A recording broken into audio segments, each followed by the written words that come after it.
Hello guys! Welcome back to our channel. Bigla lang akong may naalala na gusto kong ikwento sa inyo. Naalala ko nung dumating kami dito sa Canada. Excited kami pero sabay din ng kaba dahil alam naming panibagong buhay na naman ito. Wala kaming sariling sasakyan noon at dito sa Canada, malaking bagay talaga na may kotse lalo na sa lamig ng panahon at sa layo ng mga lugar. Buti na lang may pinsan kami na tumulong sa amin. Pinautang kami ni ate at kuya para makabili ng second hand na sasakyan. Hindi bago, hindi magara, pero para sa amin, sobrang masaya na kami kasi sa wakas may magagamit na kami para makapagsimula. Naging parte ng araw-araw namin yung sasakyan. Pagpapasok sa trabaho, pag mag-grocery, simpleng gala, siya yung kasama namin. Pero syempre, hindi rin maiiwasan na may mga taong may sasabihin. So eto na nga, may katrabaho ako na Pinoy din. Palagi siyang may mga indirect ba na parinig tungkol sa sasakyan namin. Kasi siya, nakapangutang na siya ng bago at mas maganda naman talaga ang kotse niya. Lagi niyang kine-question yung asawa ko. Bakit daw tuwing kasagsagan ng snow, bumababa pa si Ron para pumunta sa kotse at paanda rin ito. Tapos babalik daw ulit sa apartment.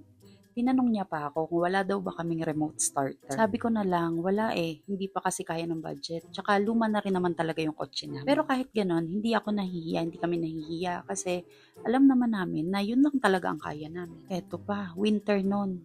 Dumating yung panahon na tumirik yung sasakyan namin sa downtown. Syempre very stressful nung pangyayari na yun. And nalaman yun ng katrabaho ko at may pasaring na naman.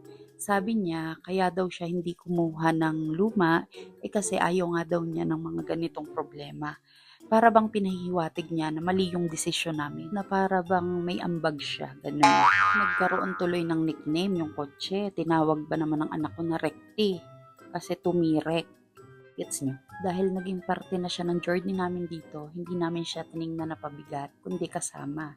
So, pinagkagastusan yun ng asawa ko, pinagawa niya para maayos ang sasakyan. Hindi rin biro yung nagastos pero okay lang dahil kailangan namin siya.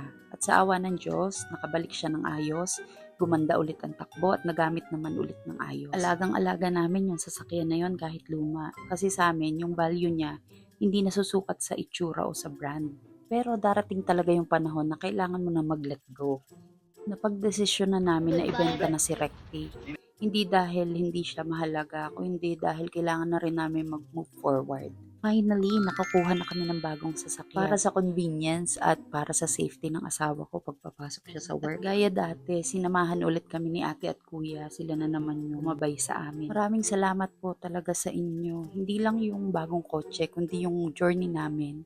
Kung ano yung pinagdaanan namin para marating ito, yun ang sobrang malaking blessing na pinagpapasalamat namin. So para sa akin, ang key takeaway sa naranasan namin na ito is hindi ka dapat manlait ng kapwa mo. Hindi mo dapat hulaan yung kapalaran ng isang tao. Lahat tayo may kanya-kanyang season sa buhay. Hindi porket nauna ka, mas maganda na ang kalagayan mo, ay may karapatan ka lang magyabang o manghamak ng iba. Hindi mo alam kung ano yung pinagdadaanan ng ibang tao. Hindi mo kami lubos na kilala. Kaya kung nasan ka man ngayon sa buhay, humble ka lang. Kasi mabilis magbago ang panahon. Thank you rin at nakaalis na ako sa work na yon. So, hindi na ako nai-stress sa kanya kasi hindi naman talaga kami close. And wala na ako nababalitaan about him. Maraming salamat po sa pakikinig sa kwento namin. Hanggang sa muli. Maraming salamat. Follow for more.